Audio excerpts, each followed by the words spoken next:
அனைத்து இந்திய அண்ணா திராவிட முன்னேற்ற கழகத்திலிருந்து புரட்சித் தலைவர் வழியில் வெற்றி பயணத்தை 3 முறை ஆட்சி கட்டிலே அமர்ந்தார்கள். அவர் என்னை அடையாளம் காட்டினார். அதற்கு பிறகு புரட்சித் தலைவர் அம்மா அவர்கள் கட்சி இருபூர்வமாக இருந்த நேரத்தில் அவரோடு உறுதுணையாக இருந்து பணிகளை ஆற்றுவேன். இன்றைக்கு மக்கள் சக்தியாக இருக்கிற தமிழக வெற்றி கழகத்தின் தலைவர், நாளைய தமிழகத்தின் முதலமைச்சர், மக்கள் சக்தி என்ற சக்தியின் மூலமாக அவருக்கு எவ்வளவு தடைகள் வந்தாலும் மக்கள் என்ற சக்தியின் மூலமாக 2026 அவர் தமிழ்நாட்டுடைய முதலமைச்சராக ஆகுவதை மக்களே முழு மனதோடு ஏற்றுக்கொண்டு மக்கள் சக்தியாக பிரதிபலித்து அவர் முதலமைச்சராக அரியணையிலே அமர்வார்கள். அப்படி அமர்வதற்கு இங்கே இருக்கிற உணர்ச்சி பூர்வமான அவருடைய இயக்கத்தை சார்ந்தவர்கள் மற்றும் எல்லோரும் உறுதுணையாக இருந்தவர்கள் ஏறத்தாழ 4 மணி நேரம் இங்கே காத்திருந்து ஒரு சாதாரண தொண்டனாக இருக்கிற என்னை வரவேற்பதற்கு எவ்வளவு பேர் வந்திருக்கிறார்கள் சொன்னால் அதற்கு எவ்வளவு கோடி நன்றி சொன்னாலும் ஈடில்லை என்பதை நான் இந்த நேரத்தில் தெரிவித்துக் கொள்கிறேன். வெற்றி என்பது உறுதி செய்யப்பட்ட ஒன்று, அது மக்கள் சக்தியாக மாறி இருக்கிறது.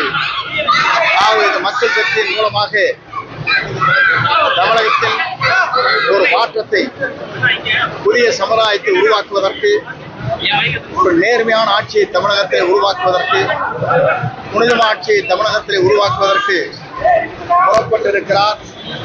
அவர் பயணம் 2026 தமிழ்நாட்டுடைய முதலமைச்சராக அவர் அமர்வார். மக்கள் சக்தியோடு என்பதை மட்டும் இந்த நேரத்தில் தெரிவித்து, மக்கள் சக்தியை வீழ்த்துவதற்கு எந்த சக்தியாலும் தமிழகத்தை முடியாது. ஆகவே மக்கள் சக்தி ஒன்று திரண்டிருக்கிறது. ஆகவே வெற்றி என்ற நிலையில் அவருடைய பயணம் மேலும் மேலும் மக்களுக்காக, மக்களுடைய சேவைக்காக பல கோடி ரூபாய், இன்றைக்கு 500 கோடி ரூபாய் ஆண்டிற்கு வருவாய் வந்தாலும் கூட அதை தூக்கி எறிந்துவிட்டு மக்கள் சேவை செய்வதற்காக, புனித ஆட்சியை தமிழகத்திலே கொண்டு வருவதற்கு துணிந்து இந்த இயக்கத்தை இன்றைக்கு உருவாக்கி இருக்கிறார்கள். அதில் நான் இடம்பெற்றிருக்கிறேன். இவர்களோடு சேர்ந்து அந்த பணிகளை என் உயிர் மூச்சல் வரை அவரை முதலமைச்சராக உருவாக்குவதற்கு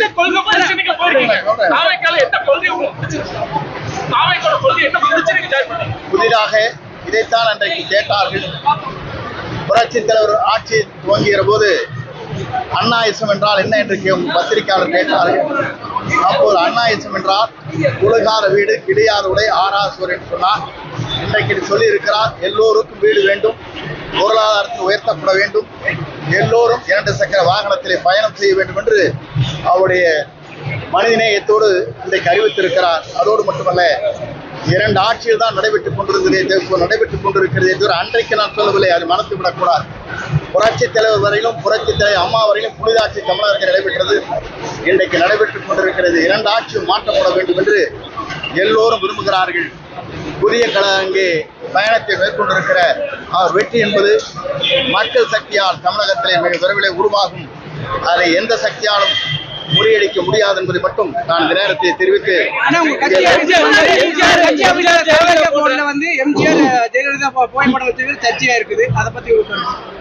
என்னை பொறுத்தவரையிலும் நேற்று தினம் பத்திரிகையாளர் கேட்டார்கள், உங்கள் படத்தை, அம்மா படத்தை வைத்துக் கொண்டிருக்கிறீர்களே, இப்போது இதில் இணைக்கப்பட்டிருக்க என்று கேட்டார்கள். நான் அப்போது இடத்துல சொன்னேன், இங்கே ஜனநாயகம் இருக்கிறது, யார் படத்தை வேண்டுமானாலும் வைத்துக் கொள்ளலாம் என்பதை அவரிடத்தை தெளிவாக சொன்னேன். அது மட்டுமல்ல, இன்று அவருடைய வாகனம் செல்கிற போது ஒரு புறத்திலே புரட்சித் தலைவர், ஒரு புறத்திலே அண்ணா படமும் இருக்கிறது என்பதை நீங்கள் மறந்துவிடக்கூடாது. திராவிட இயக்கத்தை மீண்டும் தமிழகத்திலே உருவாக்குவதற்கு முதல் தலைமுறையிலே எங்களை போன்றவர்கள் புரட்சித் தலைவருடைய வழியில் என்று நாங்கள் பணியாற்றினோம். அதற்கு பிறகு புரட்சித் தலைவர் அம்மா வழியில் என்று பணியாற்றி இருக்கிறோம்.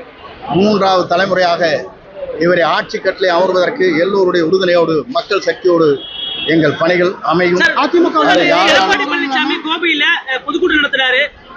செங்கோட்டையனுக்கு பின்னாடி அதிமுக இல்ல அப்படின்ற ஒரு கூட்டத்தை காவிக்கிறதா பெரும்பாலான கூட்டத்தை மக்களை கூட்டுறதுக்காக திட்டம் போட்டிருக்காங்க. அதை எப்படி பாக்குறீங்க? ஈரோட்ல என்னை பொறுத்தவரையிலும் ஒன்றே தான் சொல்ல விரும்புகிறேன். 9 முறை சட்டமன்ற உறுப்பினராக இருக்கிறேன். எனக்கு பின்னாலே மக்கள் என்று சொல்வது அவர் சொல்லலாமே தவிர மக்கள் அதை பார்த்துக் கொள்வார்கள். 3 முறை வாக்கே கேட்காமல் என்னை வெற்றி பெற்ற மக்கள் அங்கே இருக்கிறார்கள். யார் யார் வேண்டுமானாலும் எதை வேண்டுமானாலும் சொல்லலாம். ஏனென்று சொன்னால் ஒன்றே நான் சொல்லுகிறேன். நான் என்று ஒருவன் நினைத்தால் ஆண்டவன் தான் என்று காட்டி விடுவான். வணக்கம்.